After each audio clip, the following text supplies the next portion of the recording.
Hi everyone, the fly that I'm going to tie today is a fly that I simply call the orange shrimp. It's one of my favourite grayling bugs, and according to my fishing diary, it's a fly that I've been using since the year 2000.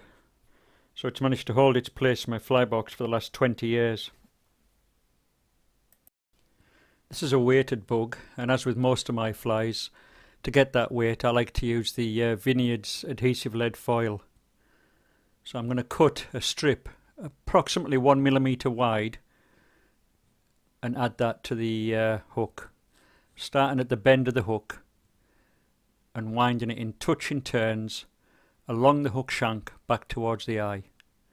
As I wind, I'm just going to let go and then pick up again, and that'll stop the strip twisting as I wind it up the shank. Once I get to a few millimeters behind the eye, I'll take that off, and I want to add a second layer, so I'll take another 1 mm strip, attach that a couple of turns up from where the last layer started, and again up in touching turns, and I'm going to stop just a couple of wraps short of where the first layer finished. That's just to help with the tapering. Now I'm going to take my tying thread and attach it to the hook, and I'm just going to wind it in open turns. This is just to attach the thread to the hook. So a few open turns down the shank and then back up. Snip away the unwanted section, and now I'm going to come back down the hook shank towards the bend. I'll just tilt that in the vise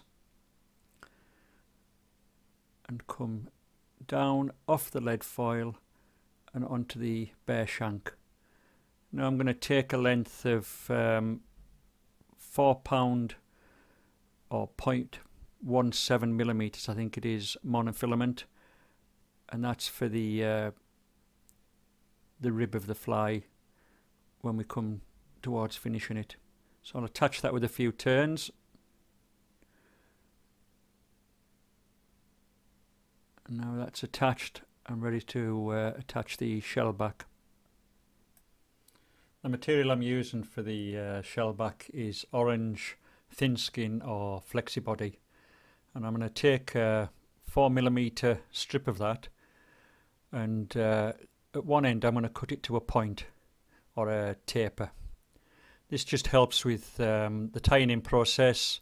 There's less bulk, and it helps when we bend it back over the abdomen later in the process. So we fasten that in by the tip, and as I'm winding down, I'm just going to stretch the Flexibody slightly, again to lessen the bulk at that point. Now it's fastened in, we're ready for the rib for the abdomen. I'm using orange rainbow thread for this. If you can't get that, or you haven't got it, gold wire would do. So I'm going to fasten that in with a couple of turns. Once it's attached, we'll just start to build the abdomen. And I'm using orange Superfine dubbing for that. And I'm just going to add some dubbing to the thread quite sparingly. I like to make a thin rope when I'm doing this, so that I can build that abdomen up and build that taper up towards the thorax. As I've said in other videos, if you've seen them, with dubbing I like to think of little and often. You can always add if you want more bulk, but you can't, or it's difficult to take away if you get too much bulk. So we're just going to add small amounts of dubbing and work our way back up the hook shank, building a tapered abdomen.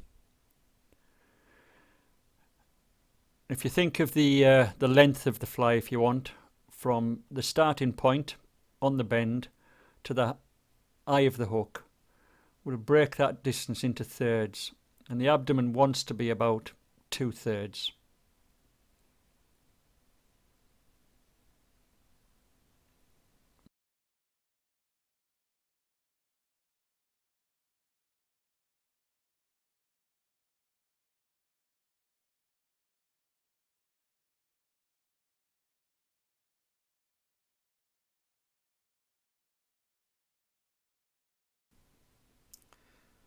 So I'm just going to build that thorax and just straighten the hook up as I go.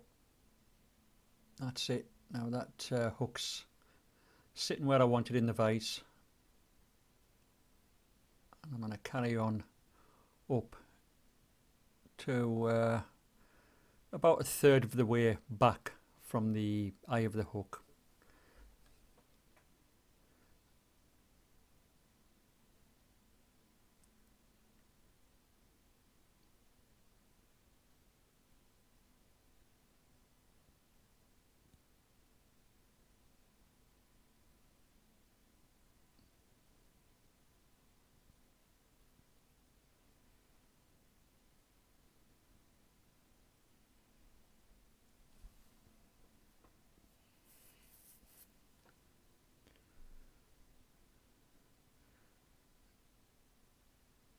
There we go, that's about it. And now we're ready for the rib on the abdomen.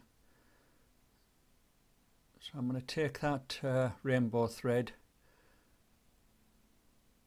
and wind it the opposite way to the way I put the dubbing on, and come up the hook shank in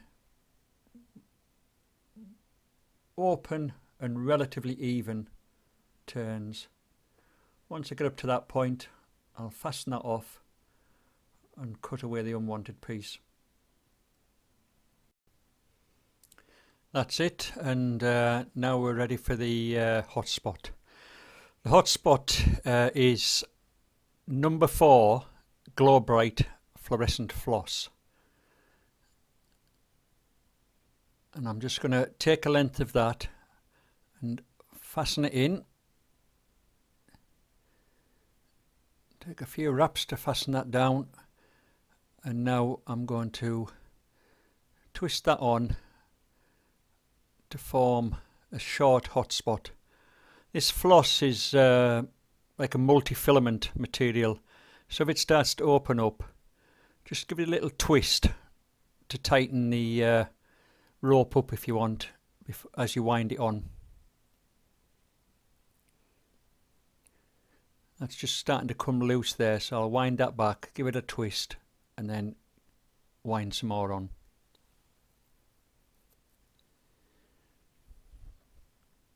That's it. Now I'll fasten that off,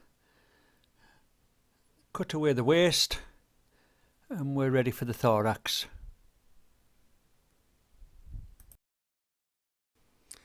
The dubbing for the thorax is a homemade mix of hare's ear or hare's mask and pearl ice dub. So I'm going to dub that onto the thread, and I'm going to be quite generous in this area.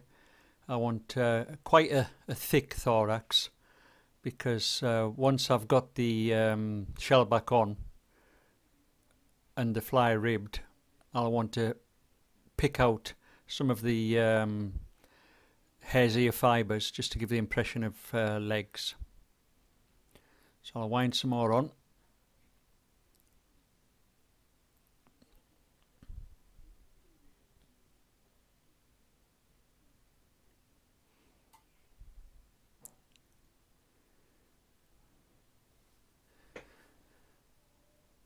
Touch more, and that should be it.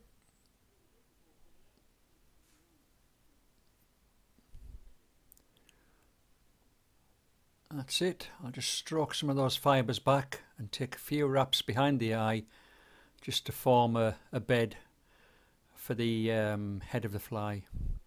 Stroke some of those fibres to the side, and now I'll bring the shell back over the top of the abdomen and over the thorax and fasten it into position. I'm just going to do a whip finish now to secure the Flexibody. The reason for that is just to make it more secure for when I bring the monofilament rib up the fly. I never used to do this, but sometimes in the process of putting the final rib on, the thread would fall off the end and everything would come loose. So now I just secure it. Because it's secure, I can cut away the unwanted Flexibody or thin skin, and now tidy that up. Everything's secure, and I can bring the monofilament up the fly in open turns to secure that shellback down. As I come up, I let those turns just get, or the gap between the turns get slightly wider as I work up towards the hot spot. I pull a couple of fibres out of the way so I don't trap them with the rib. And now, if I work it right, I like to do one wrap at the rear of the hot spot, one wrap in front of the hot spot, and then hold them fibres out the way, and 2 or 3 wraps over the thorax area.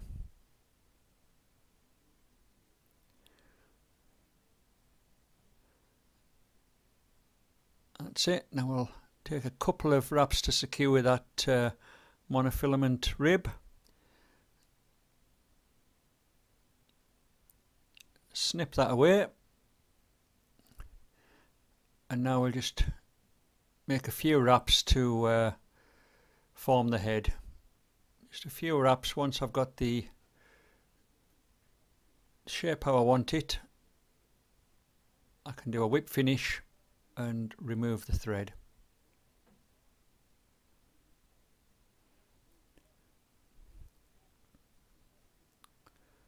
That's it. So now I'm ready to pick out a few of those hazier fibres in the thorax area. To do that, I'm going to use this handy little tool. I've been using these for quite a few years now. I think it's actually a wire brush for cleaning the barrel of a 2.2 rifle. I know I got it from a local gun shop, but they are quite handy. You can pick out those fibres and even roll it on the thorax, and as you roll, those wire fibres just pick out the bits of hare's ear or whatever fibre you're using, or whatever dubbing you're using I should say. So I'll just stroke those out.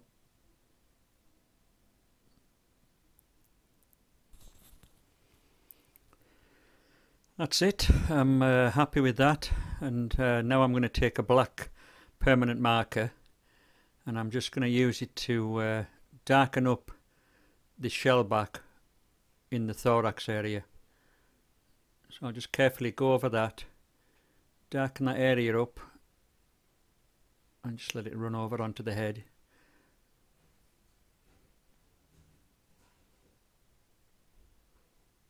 There we go. And now I'll take some varnish, varnish the head, and that's the fly finished.